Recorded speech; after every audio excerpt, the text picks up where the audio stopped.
Hello and welcome to Petite Professionals. So today we're going to talk a lot of bit about pageants. And I promise they do intersect. My pageant life and my professional life, there's a lot of crossover. And there's things I've learned from my 2 years of competing as a missus. And then there's some things that I've learned, but when I was at nationals, it really clicked. So I want to share that. And in case you didn't know, I'm Mrs. Wisconsin Petite 2024. I went to nationals at the beginning of August and I made top 5. There was, I think, like 30 women that competed in the Mrs. division and all like top notch. I had an amazing experience. I made 3rd runner up, so yay.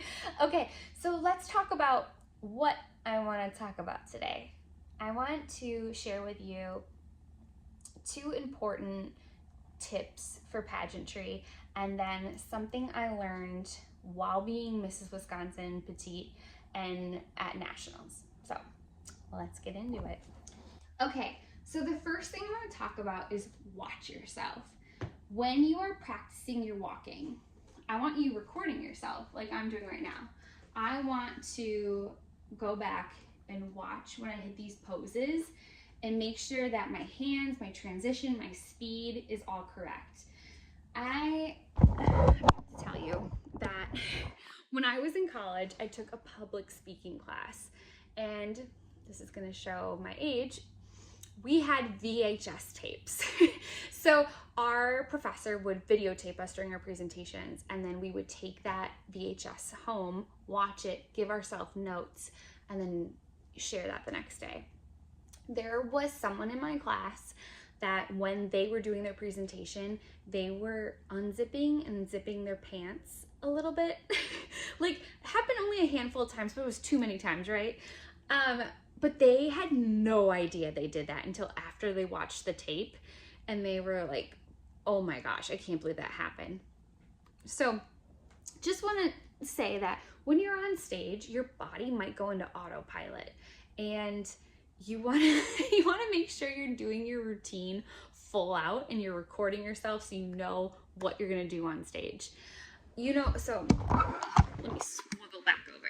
So when you walk on stage, you want to be able to like walk out, hit your mark, and do your thing, and not think like, and then I'm going to do this, and then you want to be able to just go with it, right? So tape yourself or record yourself with your phone, not your VHS, whatever. So watch yourself and give yourself feedback. Give yourself a compliment and something to work on. Feedback takes me to my next point. Feedback is so important, pageants and in work. If you want to get better at something, you have to work on yourself. And what better way to work on yourself than to get feedback from someone that's already done it, someone that's an expert in it, because I'm always can get better at something and I want to grow as a person. So I'm constantly looking for feedback. When I worked at H&M, they were so good about feedback. They were really strong on in the moment feedback. So it can be challenging giving feedback, but at H&M, they were like really enforced it and it became second nature. So I guess I have them to credit a little bit on my acceptance of feedback and desire for it. So when you're in pageants for feedback, I would say take the feedback, but I have a little asterisk next to it. So for me, I'm selective with my coach is like my first primary person for feedback. She is an expert at pageantry, right? She's had many amazing titles. I want her opinion and I take it to heart and I'm willing to do the work. The second person that I'm eager for feedback from is my director. I want to make sure I represent the system and do a good job. So I want to make sure I have their approval and I'm doing all the things. The next is I have a lot of friends that are in pageantry that have been competing way longer than me and have held many titles. And I love getting their feedback because then I can take what their advice is and like run it by my coach and improve my performance. feedback that I filter is, I have friends and family that I appreciate their feedback. I love that they're giving feedback to me because a lot of them, they've maybe watched a pageant or two. They've never competed. They really don't have an interest, but they care about me, so they're watching it, and I appreciate that and I love that. But if they're telling me like, oh, you should wear an orange dress, I'm gonna listen to what my coach says about that. So same thing for work. If there is a position you want, talk to your boss. Talk to the person that has that position and get feedback and work on yourself from there. So what are we at? Watch yourself, feedback. Now let's talk about authenticity. Okay, so the word authenticity and the word mindset, I feel like are kind of like buzzwords, and I hear them so often that they kind of become like mush in my head. I'm like, what? So for me, authenticity is being 100% me. I have a plan, I'm following through on that plan, I'm showing up for myself, and I'm bringing myself to the table, and I'm proud, right? So what does that really look like for me? Back in January, my coach and I sat down. She asked me several questions. Some of them were like, what do you want to do with your national title? Why do you want a national title? What do you want to do with your year as Mrs. Wisconsin Petite? She asked me all these questions. I wrote down answers, and I went back and looked at these almost weekly, and I held myself accountable. I'm like, okay, this is the plan. This is what I want, and what am I doing to get it? And then I had 3 goals for myself before nationals. There was a fitness goal I had. I couldn't get my evening gown zipped up. So like I had a fitness goal.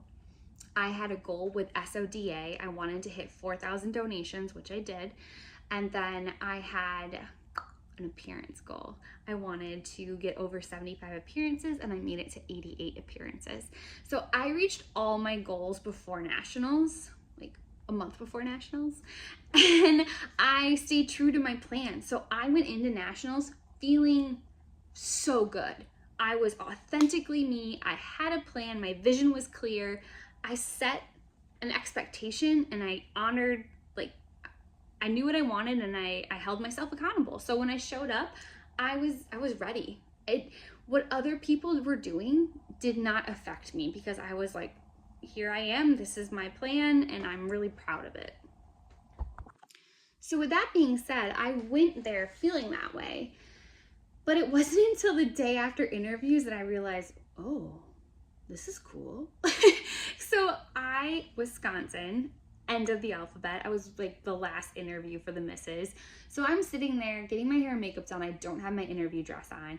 Another Mrs. contestant walks by, and I said what was in my head. She walked by and I went, whoa. I'm like, you look amazing. The color, the fit, you look outstanding.